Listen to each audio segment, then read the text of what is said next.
España es un país que muchos imaginan lleno de vida. Playas repletas en verano, ciudades históricas llenas de turistas, clima templado, buena comida y una economía que, con sus altibajos, sigue siendo una de las más grandes de Europa.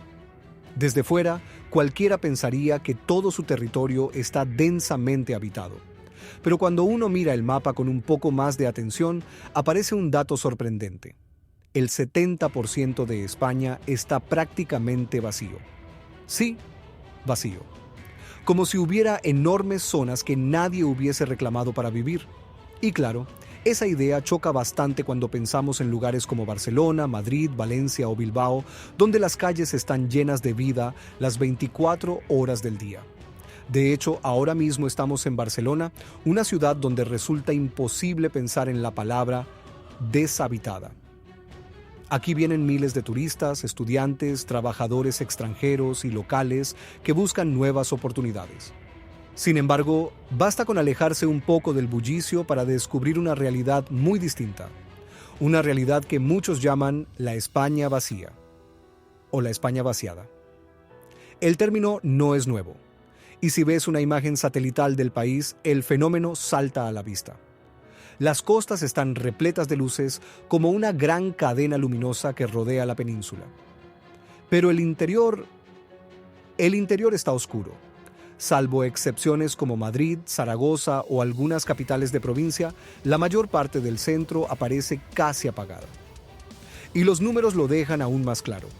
El 90% de la población vive solo en el 30% del territorio, mientras que el 70% del país queda habitado por un escaso 10% de las personas. A primera vista, podríamos pensar que es simplemente la tendencia global. Más gente en las ciudades, menos en los pueblos. Pero cuando comparamos a España con otros países europeos, vemos que no es tan simple. El mapa de zonas despobladas en Europa muestra situaciones parecidas en lugares muy específicos. El norte de Escocia, regiones heladas de Escandinavia o zonas montañosas de los Alpes. Todas ellas comparten climas extremos, altitudes complicadas o condiciones naturalmente duras. Sin embargo, España, con su clima relativamente amable, aparece allí, como si fuera un territorio difícil de habitar. Esto llama todavía más la atención cuando recordamos que España tiene una población de 48 millones de habitantes, similar a la de Colombia o Argentina, países muchísimo más extensos. Con esa cantidad de gente se esperaría una distribución más equilibrada, pero lo cierto es que dentro del país conviven dos Españas, una densamente poblada y otra donde puedes conducir kilómetros sin encontrarte a nadie. Un ejemplo extremo es la Sierra Celtibérica, una enorme región del interior donde viven menos de 10 personas por kilómetro cuadrado. Apenas existen pueblos grandes y solo 4 localidades superan los 20.000 habitantes. La llaman la Laponia española, no por su clima, sino por su vacío. Es decir, es tan poco habitada como regiones del Círculo Polar, pero sin sus temperaturas gélidas. ¿Por qué entonces hay tan poca gente instalada allí? Para entenderlo, tenemos que viajar al pasado. Después de la Guerra Civil, España quedó devastada. Era un país empobrecido, aislado del exterior y con pocas oportunidades. Mucha gente buscó suerte fuera, emigrando a Francia, Alemania, Suiza o América Latina. Pero la gran transformación llegó después, cuando durante la dictadura de Franco se impulsaron cambios económicos que modernizaron el país. Y, sin quererlo, vaciaron gran parte del territorio rural. La modernización agrícola trajo maquinaria que hizo el trabajo más rápido y eficiente. Eso redujo enormemente la necesidad de mano de obra en el campo. Lo que antes requería a 10 personas, ahora podía hacerlo una máquina. Paralelamente surgieron polos industriales en ciudades como Madrid, Barcelona y Bilbao. Allí había trabajo, mejores sueldos y servicios básicos. El resultado fue una migración masiva desde los pueblos hacia las grandes ciudades en los años 50 y 60. Imagina miles de familias dejando atrás sus hogares rurales para buscar una vida más cómoda y estable. En apenas 2 décadas, la población rural pasó de ser el 43% al 27% del total. Y aquí ocurrió algo clave. Casi todos los que se fueron eran jóvenes. Quienes quedaron eran personas mayores, sin hijos que continuaran la vida del pueblo. Sin relevo generacional, las zonas rurales quedaron sentenciadas.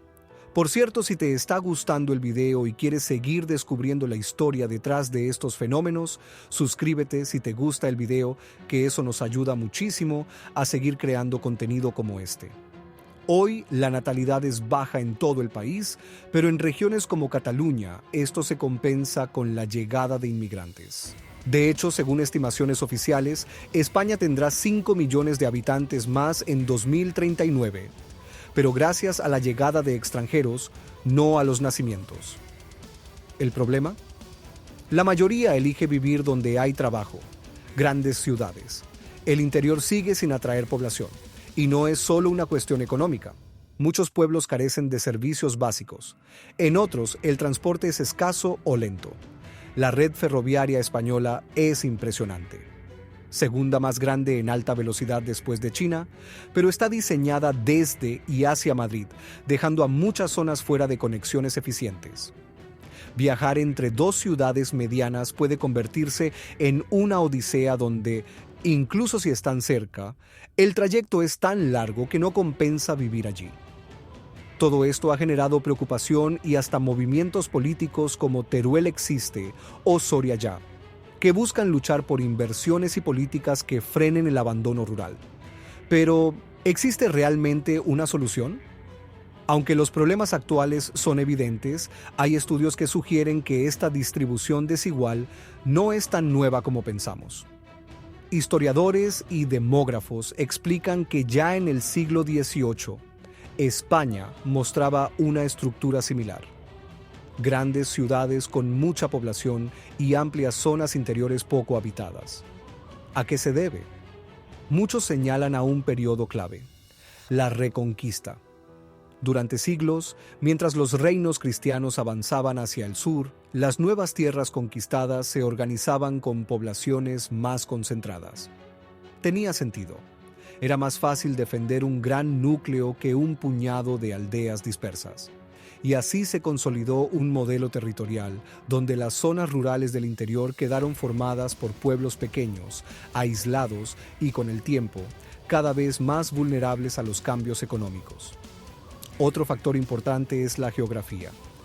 El interior de la península ibérica está lleno de montañas, llanuras altas y terrenos abruptos. De hecho, dentro de la Unión Europea, España es el segundo país con mayor altitud media, solo detrás de Austria. Esta geografía complica la creación de grandes centros urbanos y limita el crecimiento de muchos pueblos. No es que la tierra sea inhóspita, es que es difícil. Si recorres el centro del país en tren o coche, puedes atravesar kilómetros sin ver una sola casa. Algo más habitual en países gigantes y con poca población total, no en una potencia europea de casi 50 millones de habitantes. Este vacío territorial hace que España sea muy distinta de sus vecinos, que muestran una distribución mucho más homogénea. Los gobiernos han intentado frenar esta tendencia.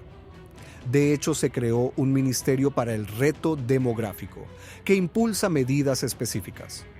Una de las más importantes es la expansión de la fibra óptica en zonas rurales, que pasó del 6% en 2015 al 79% en 2023.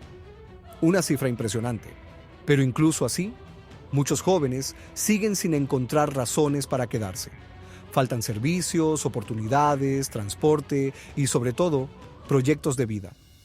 Entonces, ¿es malo que exista una España vaciada? Depende a quién le preguntes. Algunos argumentan que no es necesariamente negativo, que simplemente refleja una realidad histórica y geográfica. Otros creen que abandonar el interior significa perder patrimonio cultural, pueblos enteros, tradiciones y formas de vida que han sobrevivido durante siglos. Lo cierto es que más allá de las opiniones, la foto actual es clara.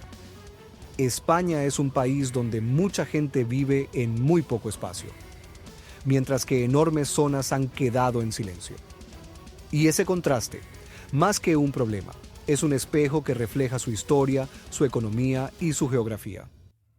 Antes de despedirme, dime tú, ¿crees que el gobierno debería intervenir más para repoblar estas zonas? ¿O piensas que es un proceso inevitable? Déjalo en los comentarios que te leo.